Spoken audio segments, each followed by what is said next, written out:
आज वर्षाच्या नियमाप्रमाणे शिवलंगना दिवशी बाळगोपाळ शिमाला सोडून उठल्यास चाललेले आहे। तेव्हा काय त्यांचं चुकलं माकलं असल्यास मान्य करून घेऊन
सोनं लुटून झाल्यानंतर आमच्या गावची पालखी आणि आमच्या गावच्या साईडला हेळेवाडी म्हणून एक गाव आहे, त्या गावची पालखी मिळून एकत्र येते। तिथं पूजा परत गारानं घातलं जातं।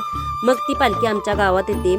पहिल्यांदा सोनं हे देवाला वाटलं जातं। प्रत्येक गावातील देवाला सोनं ठेवून मग ते सोनं घेऊन घरी येतात। आरती करून सोनं आत घेतलं जातं। अशा प्रकारे आमच्या गावामध्ये दसरा साजरा केला जातो। भेटू पुढच्या ब्लॉगमध्ये। बाय।